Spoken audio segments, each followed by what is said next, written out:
else, so I'm not very good. And then I have on a Bike for Tiger challenge. It's a virtual Bike for Tiger challenge, and I'm the founder of a charity called Top Tigers, which is about sustaining wildlife and wilderness across South Asia.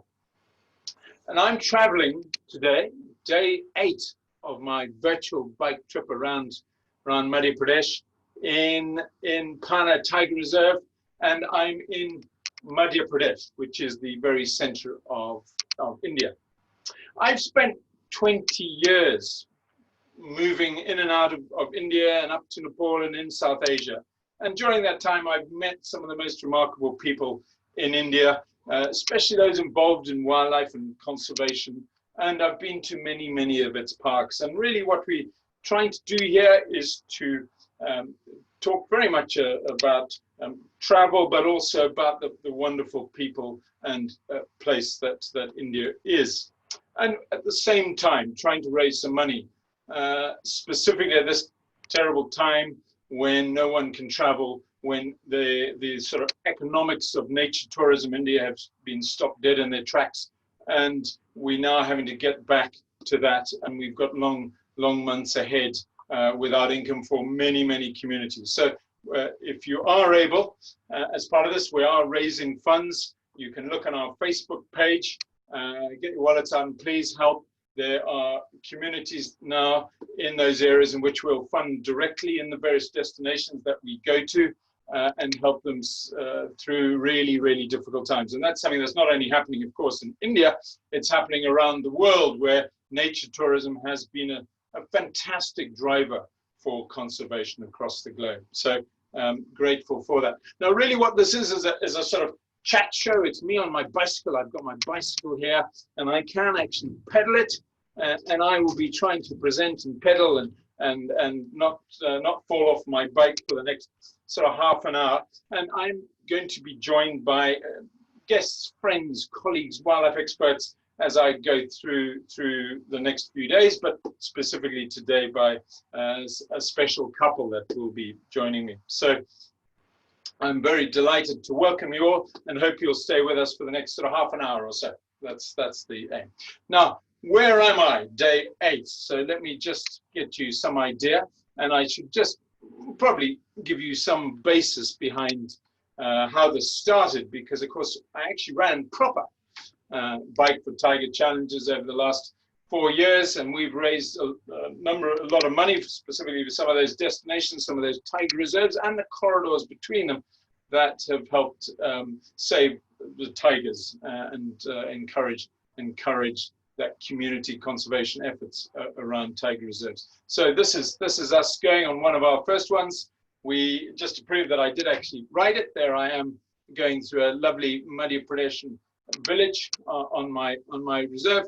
And there's me where I am at this present moment in my new orange shirt this time rather than my white shirt, and sitting in the wilds of my office in Somerset. So it's not the same, I have to admit, but we're going to try and get as close as we can to the real McCoy. So where are we? We're bang in the center of India, Madhya Pradesh. And it is the sort of Ordnance Survey Center of India. Nagpur itself is, and we've probably landed there if I was flying into Madhya Pradesh in Nagpur, and then driven to a number of these destinations that we've been going through. And this one is up in Padra in Panna. So Panna itself is, and I've got to get my hands right, I think it's this one right here, Panna. It's the sort of northernmost. We've been further down over here in the last few days, and we've pedaled our way all the way to here to Panna.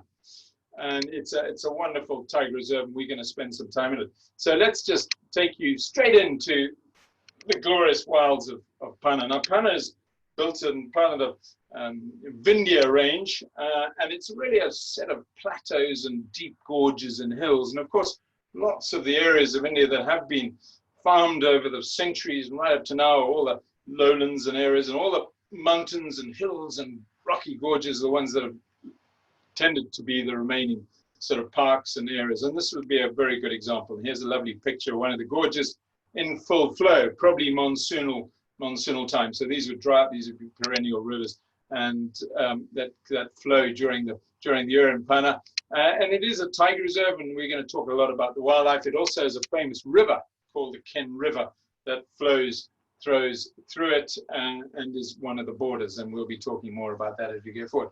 But probably one of the reasons why many of you go there and maybe even miss Panna, rather silly, because actually it's one of the best reasons to be there, is a place called Khajuraho. And Khajuraho, of course, is a famous sort of 10th, 11th century sort of Hindu sort of temple complex. Huge area. Was over a number of square miles. It's a bit smaller now to look around, but it's most famous, of course, for its erotic sculpture. And I don't suggest any of you do this at home, but some of the techniques here, the sort of tantric and erotic to the Kama Sutras, will appeal to some, and undoubtedly is a great exercise. But I'm certainly not going to go there in any time soon. But I always say that actually there's some absolute gems that everyone else misses. And this is Ajigar Fort, which is was built before the time of the Khajuraho. And in fact, you have the whole fort on top of this glorious hill all to yourself, with very similar architects, same sort of tilts, and you'll be totally by yourself. I got bitten by a scorpion here, rather, and that stung and swelled up and was very uncomfortable for a number of hours. But I mean, lovely sort of tanks they have here, or tanks, these are water points, these stepped wells that are so famous. And also in and around here, if you are visiting, don't forget to go to the small villages that are around. And in fact, I found a number of villages heading into Panna. If I recall from Bandhavgarh, I might slightly get that wrong, we might have come from somewhere else. This is a few years ago that I was here. Beautiful painted villages, and they've got lots of traditional, what's the name? This could easily be somewhere like Chefchaouen in Morocco, but lovely painted villages with lots of artistry throughout. So lovely places to start. Now, I'm now going to bring on my two wonderful guests with me as I continue this bike ride. And they, if I could have, and they are Joanna, who you can just see behind me, and I'm covering up, bending up, and Raghu Chundawat. Joanna Van Gruisen and Raghu Chundawat, do you mind joining me on my bike ride? Coming up. Here they go. Hi, Julian. Hi. Hey, hi there. Good to have you with us. The long bike ride from Bandhavgarh. Have you ever tried it? No. So let me just introduce you properly. Raghu is a very well-known Indian tiger ecologist. I lie. Big cat ecologist. Do you prefer, Raghu? Maybe a better description. I'm conservation biologist now.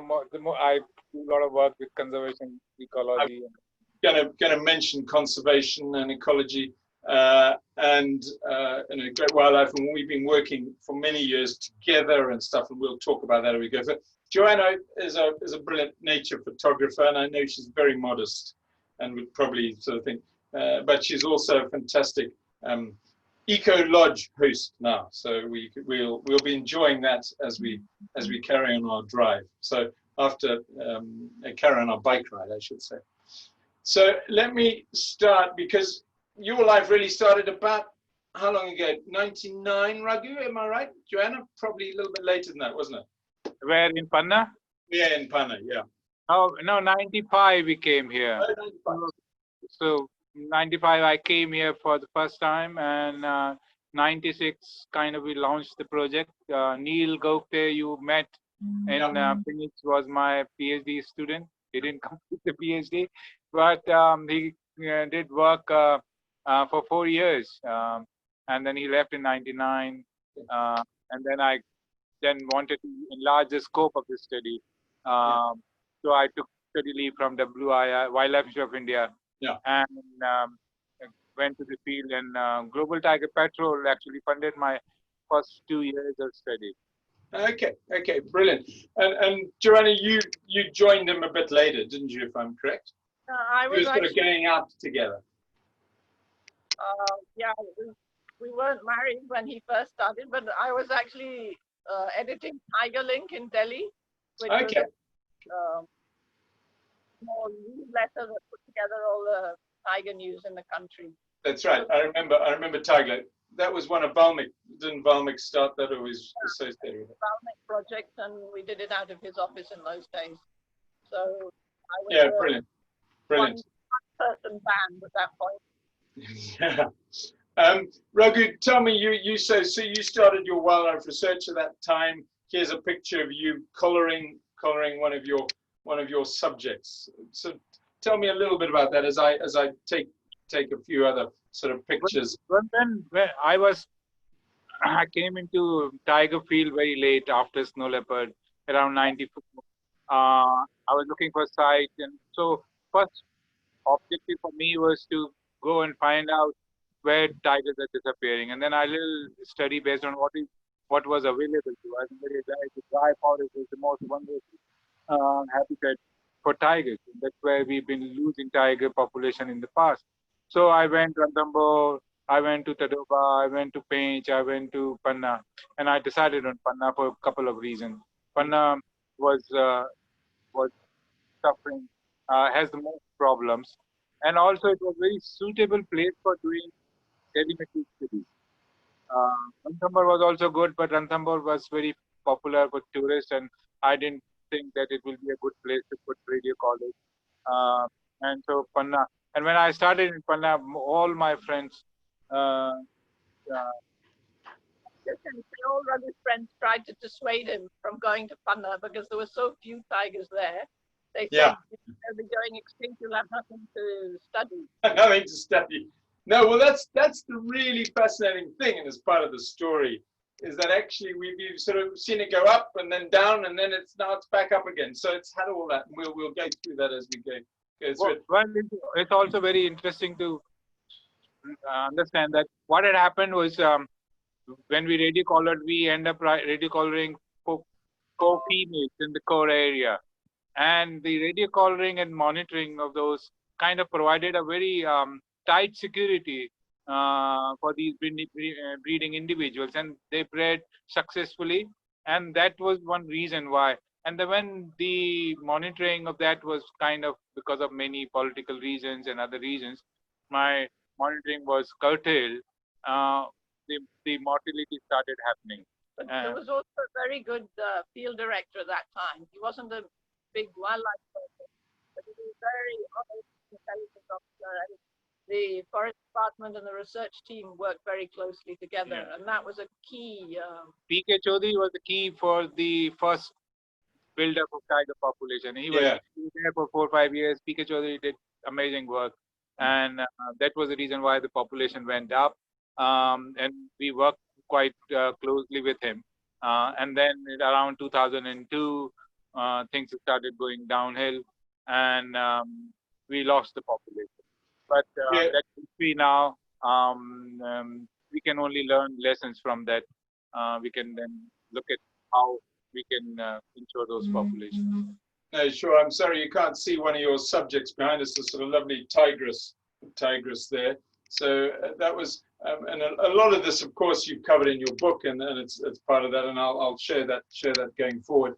But I sort of, interesting, because you had, so in those four, you had four collared females. Did you have a collared male as well? So you knew their territory as part of that as well? Actually, the tiger behind you is one of the collared males in the photograph showing at the moment. Okay. What did you call them? Did you anthropomorphize any of them, or were they always just T1, T3? No, we had the to make it easy for us, the frequency numbers. So we had kind of a code for frequency numbers. So not everybody knows the frequency. We had given some numbers so that we can identify and remember the numbers. But when we made the film, we have to give some names to that so people can easily identify that we did. But the only one tiger we had the name, which we called 52, because our eyebrows said 5 and 2, and that's we call her. Yeah. Did you find that, you know, it's an interesting thing, because I've always said that, and giving them names that people can relate to, so that helps buy-in terms of conservation, rather than the sort of endless numbers game with sort of names. And I don't know how you feel. You're a scientist, of course, and kind of like the data side. But for visitors and things, giving them a 52 or a muchly based on, you know, face pattern recognition, whatever it is, do you think it's a good idea? Well, I think you identify with particular tigers and you take in pictures, the name that, and actually it's, you know, what we found is that tigers are very individualistic. Every tiger is different. Its response, psychological response is also variable. But somehow science kind of we average it out, and then the variations becomes a statistical error. So actually there are different individuals reacting. So individuality is very, very key. I just trying to write something up how individual tigers behave differently, and it's very important if we're looking managing tiger population, that we have to look at individuals also, not just all tigers are the same. They will not behave the same. So the names then kind of help us identify. We were really lucky actually when we were in Panna, Julian, because we really got to know several of the tigers very well. So you can really, you know, you can identify the different characteristics. So, for example, Sayani, the one that was called Sayani in the film, 120, what she was known as, she was a very peaceful, going, laid back, you know, she'd always lie in the open, she was never bothered to go very close to her, and Sayani reflects that. And she also had inherited that trait from her father, who was also a very laid-back male. Her mother, on the other hand, was a bit of a nervous, temperamental lady, and one of her daughters inherited that. And the first had a mixture of the two. It was quite interesting, you know, seeing all. Joanna, just come a little bit closer to the microphone when you talk, like Raghu is, just because we're beginning to lose little bits of you. Yeah, but it's really interesting. And of course, when I ran Tiger Nation, which I've talked about in my previous travels around Madhya Pradesh, discovered totally they are so individual in their temperaments and their mannerisms, in a whole range, that whether they want to see you or not see you, whether they're happy to see you, whether it is absolutely fascinating. And those key ones that you and I might call habituated to visitors, to people, presumably to you as a scientist with your, because you used to, as you say, often have your telemetry out trying to find them. It does astound me just how individualistic they were. And they're not all want to be habituated. You know, they're lots of shy and all that sort of stuff as well. So it's a great thing to see. What I was interested, of course, you did that study right through the monsoon, all the different seasons. So you've been very lucky to be able to do that, because visitors can't go into these places during monsoon. And this is a picture of how tall the grasses get in September, early September, something like that. Early September, and I see it took me some time to, and most of the work was done by the Neil to create a good team, and because we knew that we will not be there throughout the year, and there was a time when we have to go out, and I had some fantastic field team, and we tested sometime with their field skills with some of the MSc students and other PhD students who came for some field training courses, and they were far ahead in terms of the field skills, and even collect data, though they were not qualified, but they learned. They were just from the local village, and they had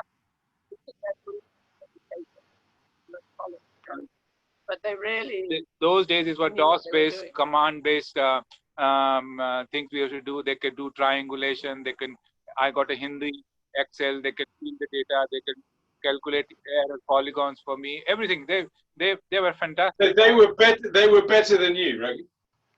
Yeah, no, I bet you. Yeah, because see, I gave them GPS, and they mapped all my locations of the plots, roads, boundaries, and they learned it themselves. I did basic training for them, but then after 3 months, I was learning about those GPS from them. Yeah. Well, But you should know, Raghu, you always employ people who are cleverer than you. It's the way to survive in this in the world, commercially or any other reason. So it's a good thing to do. Good. Now I'm gonna bring myself in here a little bit, because it was about this time that I first met you, and I recall it was about 2004, something like that. We'd been in contact because I was running my travel business and I wanted to support, and I knew Global Tiger Patrol. I think I was even a board member then or thereabouts. And I came to meet you, and I remember driving through a gate, and it was a different gate to the main gate that you'd go into Panna, one of the side gates. You know, there was a lot of mining going on sadly in Panna, which was the original sort of gem base for the whole district. But when I moved in, the first thing I saw was you, Joanna, with this lovely nil guy. And of course it was unusual in those days, because you're not allowed to really have pets or anything that is a pet as a wildlife in the wildlife world in India, unlike my background, which was full of lions on beds and cheetahs in gardens and various other elephants in backyards. So it was lovely to have.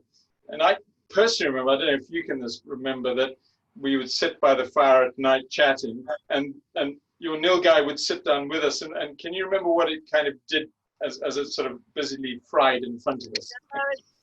It used to lie by the campfire like a dog. It liked being up near the warmth. And it had come to us when it was really very, very small. It apparently had got mixed up with somebody's goats or livestock, and landed up in the village, and the forest department gave it to us, and we bottle fed it till it was big enough to feed itself.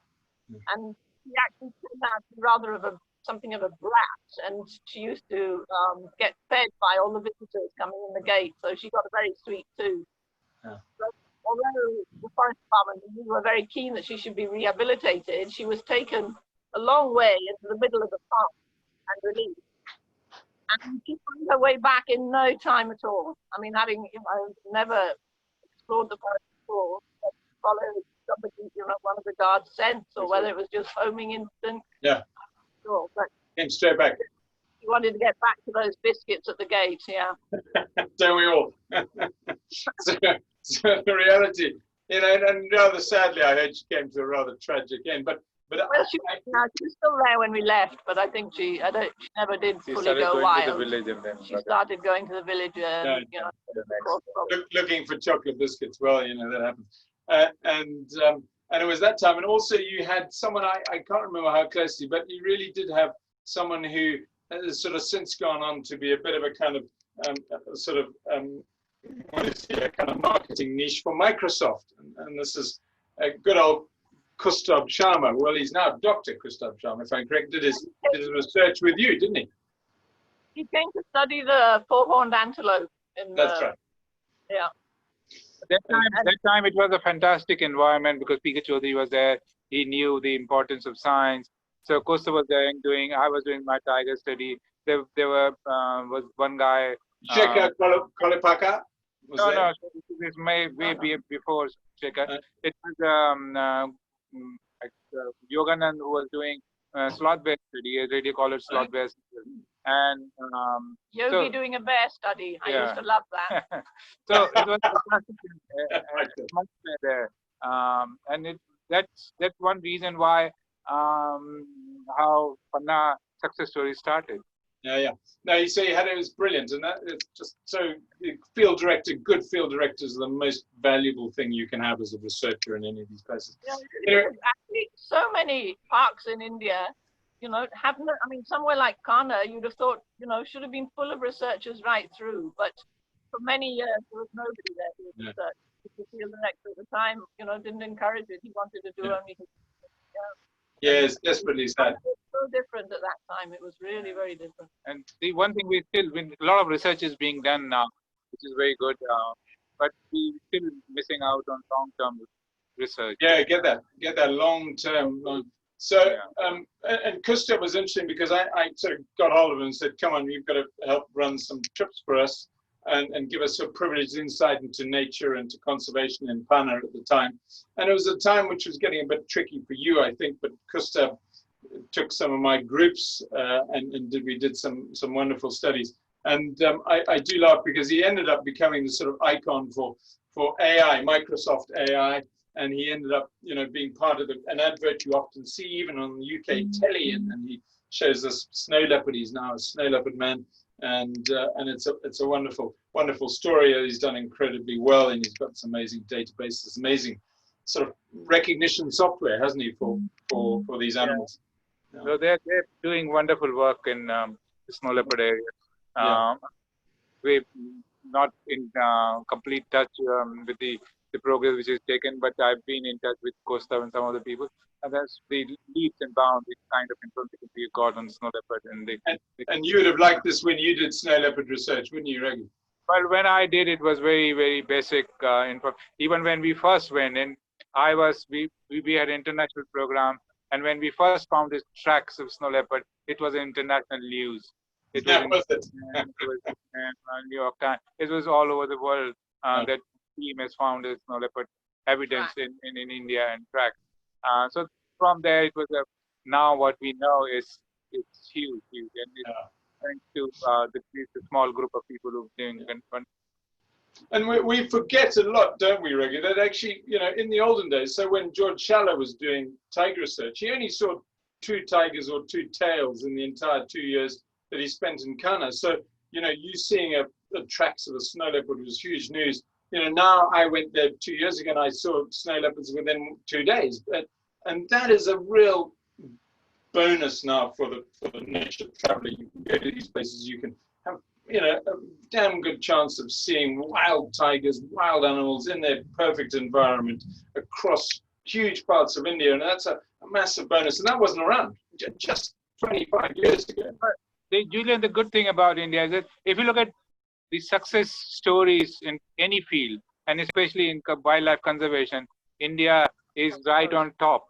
But the problem with India is that we have amazing amount of success stories, but we have same numbers, and maybe more numbers of other, negative stories, disasters. So that they take precedence, and then they overwhelm the success stories. So we have good, both bad and ugly, but if you look at success story, conservation story, there are many numbers you can take. There are some story programs like vultures. We have more than 100 now. Pygmy hawk. I don't think there is an example in the world as a pygmy hawk breeding program. One-horned rhino. Amazing success. Yeah. So no, I agree totally. Then it's amazing that you've managed to keep big predators in landscapes where if we put one single sort of stuffed tiger next to a motorway between Liverpool and Manchester, they would have helicopters and guns out, and you would be, doing everything. So you guys. The other major success story was Panna when it was We'll talk about that. So there was at the sort of time also when so the Panna was now going through a really bad poaching phase, and you were saying to the forest department, guys, we've got a problem. Poaching is a big problem here. Rather bizarrely, this on Friday, I'm doing a chat with the Paddy, and the Paddies were meant to be the main sort of hunting fraternity area during that time, and he will actually be converted to a wildlife guide, so we're talking to him. But here you are, Raghu, and this is us in 2009. I'm stepping back, you and the chief wildlife warden, friend of ours, and discussing the problem you had with Panna, and that was a big issue, and we're not necessarily going to go into it, but it then came a point, and I just remember this because you were contesting the figures that there were all your tigers had been lost, and you were saying they're all going, and they were saying no, they're not, and here you were saying they were saying yes, they're still here. We've got a few, and I happened to be right on the edge of that release of data, and it was a very interesting meeting that we had together as I was at this meeting, where you had said actually tigers are either flying or doing very long hops in order to be here in Panna at the time. And I thought it was very. I think now it was a disaster which happened. It's an irreplaceable loss which Panna has seen, but it's history now. Our only thing is that we should take a learn from that, and that it should never happen, because it happened in Sariska. We didn't learn. Panna happened. Of course, it happened a couple of years before, hadn't it? Yeah. And it's allowing it to happen. in many other tiger reserves, Simlipal and other places and things like that. But Simlipal is very, very unique population. So absolutely.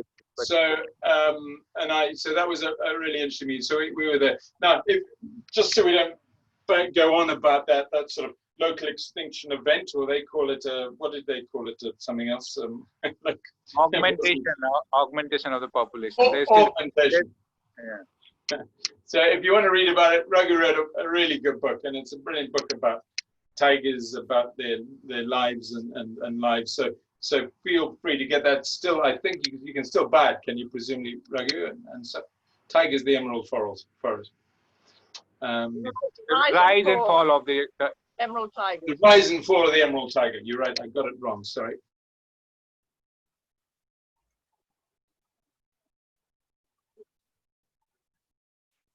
We're looking at a little bit of land just across the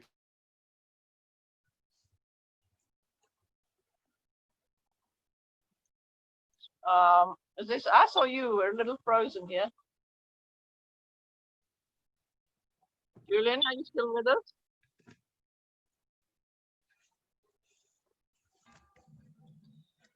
Hi, Julian, are you still there? We kind of lost him. What were you talking about before we lost him? I think he's put up a photograph, which is a Google Earth picture of the land that we have in Panna, where we now live, where we're now talking from.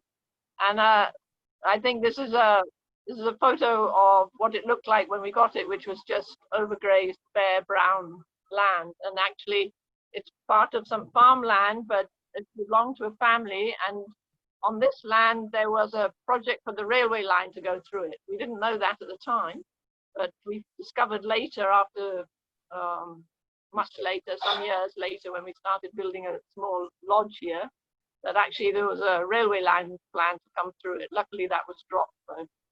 But our original idea was to have an ongoing wildlife research center in Panna that would be kind of continual forever. But since that was no longer possible, we then later decided to start a small lodge so that we could live here and carry on doing work in the local area, conservation and research, we hope. And what does the land look like now? That too, I think he has a photograph of, but it's now grassland. We decided it came, we just let it grow, whatever happened. And since grassland is more scarce than forest, there's a little bit of forest at the back, but the front is mostly beautiful grassland. So we have a lot of lovely grassland species of birds. We have jungle cats, jackals, civet, mongoose. We've got a lot of the small wildlife. But we're at the other side of the river from the park, and we're also in farmland, although we're only a half kilometer away. So we don't have any of the big tigers, leopards, bear problems that, could be tricky when you have guests here. So do you get a lot of guests at this time of the year, usually? No, we actually close between April and October. Oh, okay. We have only 8 cottages. We're very small, and it's built from mud, which is the local, vernacular village cottage style. And it's the best one for the climate here. The climate goes from frosts in winter to 50 degrees sometimes in the summer. So the mud is the best form of wall to have. But because we don't use air conditioners and all, we actually close in mid-April because all our activities are outside.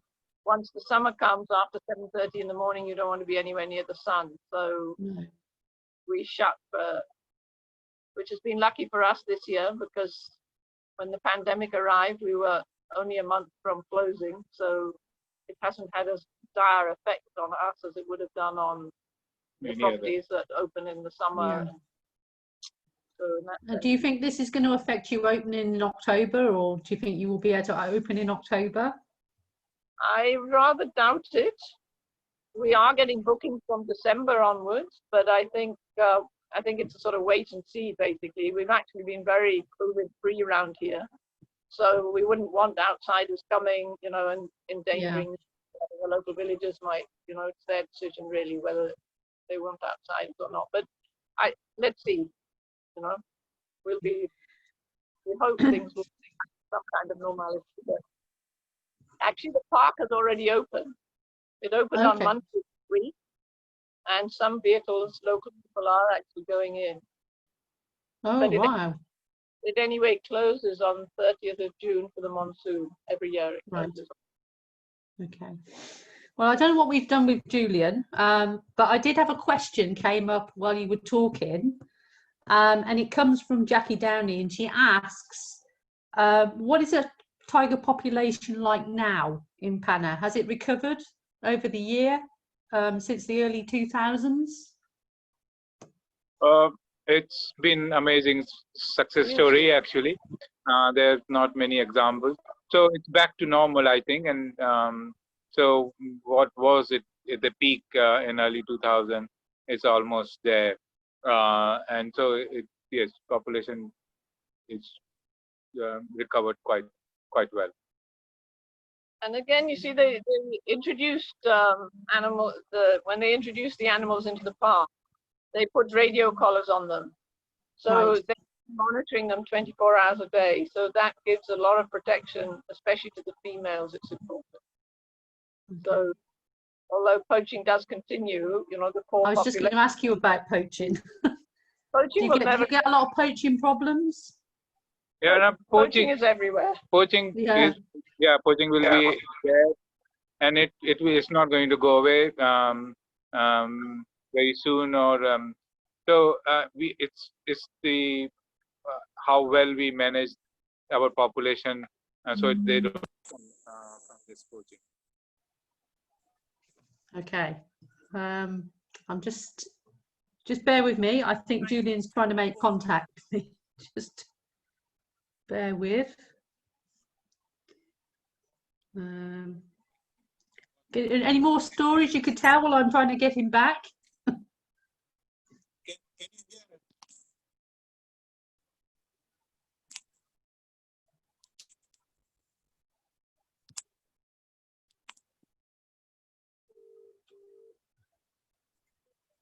Can you hear me? I can hear you. Okay. But you're sounding a little faint to me. Right. I think we're going to have to cut this short because I cannot get through to Julian. I believe we may have a signal problem. Okay. Which is unfortunate because we were having a really good conversation there, but I'm not the expert like Julian, so I don't know what else to ask you about. I don't know. Joanna just speaking to him and we'll see what's happening. And can you speak up, Raghu? I can't hear. With him. He's here. He's back. Julian, I'm keeping the show going. No, I know you are, darling. Well done, brilliant. Sorry about that. We just had We're having a problem now. We had a massive clap of thunder here in Somerset, and my Wi-Fi just vanished. The joys of doing this on technology's fragile system. Are you struggling now, Raghu? I think Zoom's overworked. Yeah, I think we're over zoomed. I think probably. So Raghu's gone down. It's going to come back. So sorry everybody about the interruption. Stay with us. We'll hopefully bring you back up to soon, just as soon as our correspondent comes back online. Is that what you meant to say? Something like that. Something like a newscast. Hello. Oh, hallelujah. Yeah. Yeah, we're there now. Uh-huh. Because we lost the audios when Julian called us.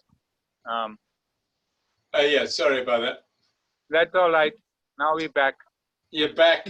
It's dark outside in your shamiana there now. I mean, I've just had the massive clap of thunder here with some rain, which we desperately need. What is it like with you at the moment? Are you getting regular downpours now? No, not for a couple of days now. But we were we were thinking that it might rain this afternoon, but it didn't. It didn't. Okay. But we're going into the monsoon period in the next sort of couple of weeks, I guess, haven't you? That you just everything really hot. Already arrived in part of India. Yeah. Okay, so let's try and pick it up where we were, guys. Here we are. Satellite imagery of your home. You had this lovely bit of land, and I love this picture because it shows what you did. Talk me through what you wanted originally to do, and I'll bring some other pictures up in the meantime with what you're doing here. And I guess I don't know which one of you had the best ideas when it come to your lovely eco lodge. Who's going to take credit? No, so while you weren't here, we had talked a little bit about it. Okay. If you lean to your right, you can see as it was, the sort of empty land I was telling you about, that mud patch. And then the right-hand one, where the little white dots and the forest is 2015 after we built and the grass and some trees had come up. Yeah, and I'm going to just see if I can bring up a couple of pictures just so people can get. So this is the view across the river, very close to your neck of the woods, the Ken River, and that is the Panna Tiger Reserve in the background. But really, from a bare field, and I haven't got the sort of bare field picture in here, you then created this wonderful haven for wildlife and for visitors. And it's just a replication of what we want to try and do in many other areas on a much greater landscape basis if we get hold of it. So tell me what your ideas were behind doing this. Basically, so because we were both from wildlife-related backgrounds, the idea, we wanted as low a carbon footprint as possible, but we wanted to build something that could give us a basic living so that we could live in the area and work, No, it's terribly basic, Joanne. It's really basic. It is very basic. So, but the idea was that it should also not... Rubbish. It's bloody lovely. But the idea was that it should not be, our local village friends would also be comfortable there. It shouldn't be, marble and gold and and I agree. And you sitting in the sort of would you call that a shamiana? I know Belinda calls it a shamiana sort of area, veranda area there at the lodge. We call it a betuk. In that first picture where the tiled roof is, that's where we're sitting. Yeah, lovely. And so you overlook the scene. You can see that scene behind in the background. There's Panna. You can hear. Can you ever hear a tiger call from there? When we started, you could see a 180-degree view of the river. Now, of course, a lot of the trees have come up, so it's a little patchy. But yes, you can see that. We're looking at the view that's behind you now. Actually, that's exactly the view we have. And that ridge behind is all part of the national park. And how many, have you ever tried to do a sort of biodiversity survey of your once ex sort of farming land and now what you've got in there in terms of bird numbers as an example, and insect species and things? You've got these wonderful flays, almost grasslands. Well, we didn't do actually, unfortunately. But and also we have not planted any trees, and we didn't do any plantation and restoration. It's just the nature recovers, and within 3 or 4 years it was. In fact, now we have to maintain the grassland, so we have to take out some of the trees if we don't want there. But and you used, this is a lovely picture with the thatch roofs, and then you used a kind of mud walls, didn't you, in terms of doing it? Yeah. These walls are 2 feet thick, so they maintain the temperature inside the room within 1 degree. It doesn't change over 24 hours. So when it's hot outside in the day, you go into the room, it feels cool, and when the temperature goes down at night, you go into the room, it's cool. That's perfect. Because if I'm correct, you don't have air conditioning here, do you? Or you have a fan or something? Yeah, and the fans hardly used. Only middle end of March we start using fans. Otherwise, So this is a wonderful place. I should say it's called Saraya Toria. It's a wonderful place to stay. It's a home to stay with Raghu and Joanna, and you can book that through any of your agencies, and it's a lovely way to see Panna in the surrounding area. A real joy. And of course, you then got involved very much in the local community as part of that, which is very much the sort of ecotourism side of it. And here's a lovely example. I think you're doing an eye hospital or something through your charity. Am I right, Bhavan? Yeah. See, the whole purpose of we coming and doing setting up Sarai was that we wanted to extend the conservation reach beyond our protected area boundaries, because these protected areas are small, supporting small population, need neighboring population, and need tiger-friendly communities around our tiger reserve. So that's the idea. We set it up. So we and the kind of conservation, the tourism model we have, it's not actually geared to be an active conservation partner. So we we started a charity called Bhavan, named after one of the tigers. And right, is that right? I didn't know that. We planning to do some conservation work. We have not yet started conservation so far. We're not reached there. We're still into what we call entry-level activity, which is based on mainly charity work. So reaching out to community, understanding community, building trust with community. So we do nature education program with children. We do some of the health clinics. We do eye clinics, distribute classes, check up of eyes, and things like that. We've been. And you also do this, which is what you and I have been doing for the last 2 or 3 years, doing research based in terms of the value of tourism to conservation. It was fantastic that you supported some of the, because there's hardly any academic work gone into wildlife tourism. Nobody has looked at wildlife tourism very academically. It was needed some basic information, how much it contributes and things. The unfortunate thing is that it's been looked into, tourism is looked at very negative way. But it is not being promoted, guided, directed for conservation purposes, and then you expect conservation values out of it. It's little too much. But I think these surveys were an eye-opener even to us, actually, as to how much funds actually go into the local community and what a major effect it has on them, not just in terms of raising their level of livelihood, but also their attitude to wildlife. The difference between those who were benefiting from wildlife and those who weren't, talking to one supported wildlife and the other didn't. And of course, it's exactly why I started Top Tigers, because I'd seen this happen in other parts of the world. And when I got to India and was upset by the way it was being constructed, or not constructed very well, it was kind of Taj Mahal tourism for parks. And that was your phrase, actually, Raghu. I wanted to see if we could make policies and changes that allowed it to be a much more powerful conservation tool. And dare I say, we're still trying to do that 15 years later against a really hard-ass sort of anti-tourism sentiment, which is a huge waste. And I always say that tourism has been a massive boon to India, to its parks, to its areas, and to tiger conservation. And it's and underappreciated as well. Underappreciated and completely underdeveloped. I mean, the tourism figures for India generally are really pathetic, and certainly for wildlife. I was remembering you once told me that Angkawat gets 6.2 million tourists, just one side, and whole of India gets about 2.5–3 million tourists. So, and look at Scotland. Scotland makes, without leopards, lions, tigers, rhinos, generates about £4 billion from nature tourism, and that Madhya Pradesh alone can do it.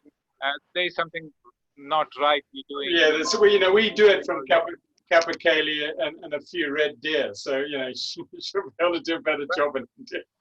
And look at a few nests of white-tailed eagle and how much money this generates. And so it needs a different look at. And the way looking forward is that it should be conservation driven. It should run within the conservation biology, the principal framework. And the key would be that all the benefits directly goes to the community. Yeah, exactly. So, all those sort of things you and I have been working on, we've been publishing those reports to try and give policymakers some clue of kind of the benefits. And so that job for us still continues and will continue in this business. And I just want to talk very briefly now. Panna's had a real resurgence. It's come back. We've got I can't remember, 30, 35 wild tigers now in the Panna sort of landscape, if I'm correct, something like that. Doing more. really well. The official figure is over 50, I think. But wow, it's gone up. Okay, and it is this glorious. And I'm going to be talking on Friday with Shumendra or Vinny Sharma and one other guest, and we're going to be going on a game drive. So if you want to see Panna and see some more pictures of Panna, what it does. But here's some of Joanna's lovely pictures: some nilgai fighting, some wild dog that are in the air, and of course the sort of one that doesn't get a look in, of course, is the leopard. And I remember, Raghu, when I used to go to it, especially in those early stages, I was much more chance of me seeing leopard than I was seeing tiger. Certainly in the areas. Excellent, actually. And in fact, this photograph was taken by our naturalist just a year back. Okay. You get fantastic leopard sights here. Up trees, on the ground, mating. They're really amazing. And they're not just fleeting glimpses like most places. You can actually stay with them for half an hour or so. No, of course. And of course, you can then have your lovely old mugger. And there's a question I've always wanted to ask about muggers.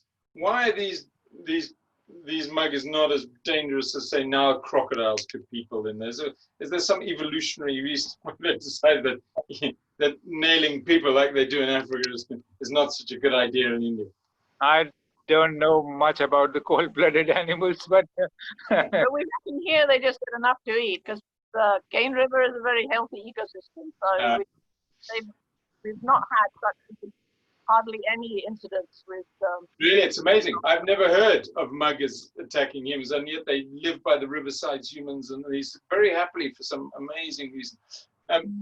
They did grab someone's leg a couple of years back, but he didn't lose it.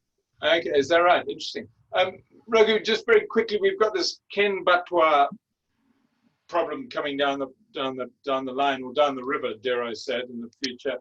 What's your view? I mean, it's a very political thing, and we haven't really got time now to do it. But we know that the Ken's under huge pressure now to put a huge sort of joining canal and stuff. And what is your view of it as an ecologist? It's I think in this climate change scenario, I think any dam which submerges forest is uncalled for. I think it should be happening, whether it's Cane or anywhere, whether it's inside the protected area, outside the protected area, any amount of native forest which is there, we shouldn't be losing it. Actually, there is a need to increase that forest cover and make the existing forest cover even better. So anything, this is here or in Arunachal where we're talking, and it's no. I don't think there's any debate on this. I don't know why in India, going back to 60s and 70s when we built dam, rest of the world is just giving up on dams. Agreed. And, it's very counterproductive as far as the future. See, and the clean air, water should be part of our development. These are the basic necessities, and so development is not providing that; is actually destroying this. And we're going for something which is luxury and electricity and this or that, which is not the basic necessity. And I think it's unplanned actually. Of course, we agree totally. Just here, we had a lovely. You kindly took us when I was there in October last year. You kindly took us to a wonderful bit of forest outside the protected areas, and you and I talked lots, and we've put an application, done lots for things that look at protected, at saving habitat. And there's, I can't remember, Ulas says 250,000 square kilometers of forest that is unprotected in India. It's under some type of protection, but very modest. It's being heavily denuded. And here's a lovely example you took us to. What would you like to see happen in this beautiful forest here, this beautiful area? Well, I would like, because whatever in last 5-6 decades, whatever work has been done or whatever development has happened, growth has happened in India, it has not reached to the villages and communities in these forests. And so I would like the conservation actually bringing financial benefit to the community who live in there. And we know it is possible. We know around the world there are several models in Brazil, in Africa, in several places in Australia especially, where you can generate a lot of financial benefits to local community to participate actively in conservation. and we can create a fence where communities are on our side to protect those forests, and that's what we're looking at. I was looking at from two perspectives. One is looking at tiger conservation, which brings direct benefits to the community, and also looking at that these forests are being used by the villages, but so the degradation is happening, quality is happening. If you look at some of the write-ups in carbon sequestration, most of these forests should be a carbon sink where the carbon is stored, but if they are turning into carbon source where we're taking carbon out, so we want to convert that into a carbon sink, bring in benefits to the community through conservation purposes. Yeah, and of course, the real driver for that is nature tourism, like they've done in conservancies across Africa and in the Pantanal, as you mentioned, and various other places. So, I mean, that's kind of, for me, one of the absolute key musts for India is to allow communities to put together, you know, to restore their own habitats or the habitats they live next to, and have, you know, investment going into that for wildlife conservation and for nature tourism. Potential is humongous. We have only protected about 20% of our forest land. So we still got 80% where there is not much for biodiversity conservation is happening. That's where we can do all this. The problem with India is that we've been for last 4 decades pursuing one model of conservation which is based on protected area. It's been very successful. It's done wonderful work, great success stories. But it limits the conservation within the boundaries, and we need to now time to take off and that we allow this area. And tourism so far has been restricted because it's been considered non-forestry activity. Yeah, we're working on that. We're working on that. Yeah, we're working on that. If that can change, it becomes a forestry or forestry-friendly activity, then it can bring a lot of benefit to communities and for the community. Yeah, no, I agree totally, Raghu. And with that, I'm going to say fantastic. I'm looking forward to working with you both over the coming months and years as we go forward on that. That's always been my passion about protected areas outside of those that are being overseen already. So I hope that happens, and I hope the ecotourism policy that we're working on will help to pursue that.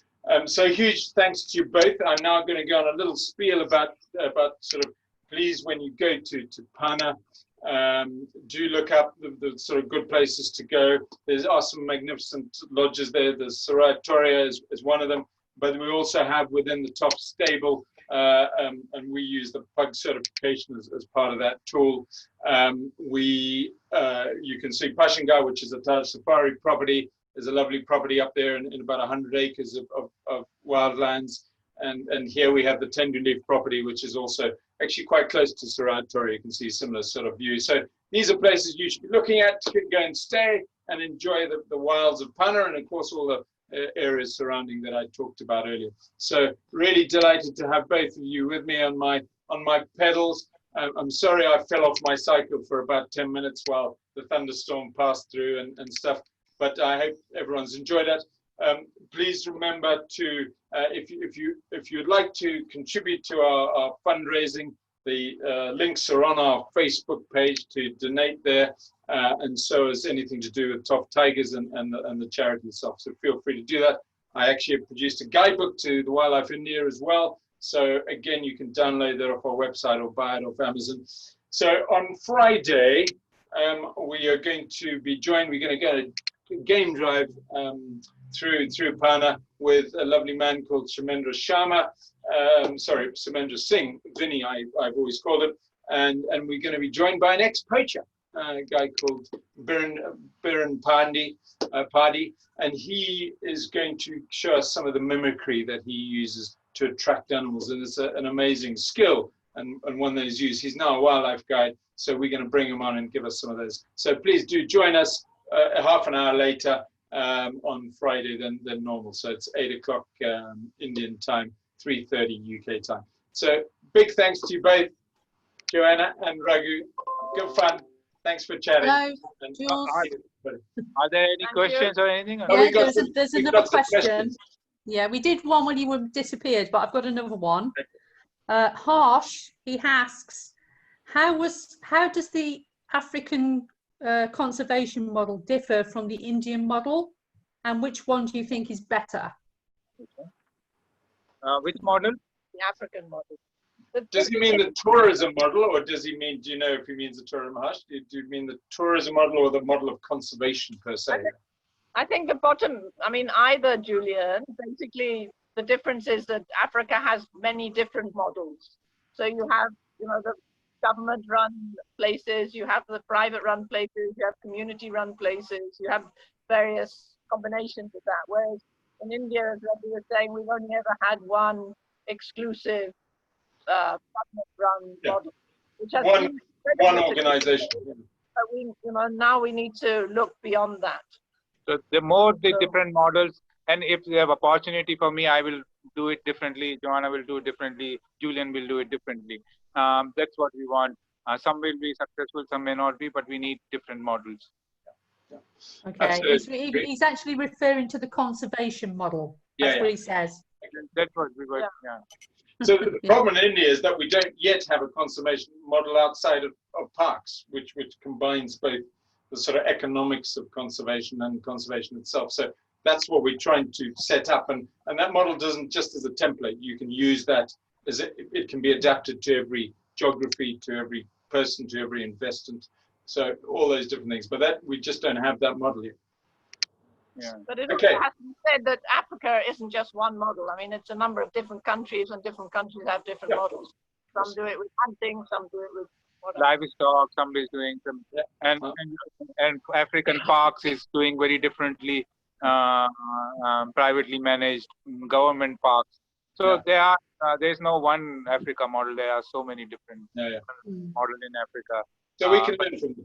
A lot of lessons to be learned from there, because they have done wonderful things. They are way ahead of us in terms of doing different things. Good, thanks. Is that it, Debs? No, that's it. Thank you. Okay, well, thank you again, and goodbye, everybody. See you on Friday. Brilliant, good to be here. Bye. Thanks, Joanna Raghu. Thanks, Debs.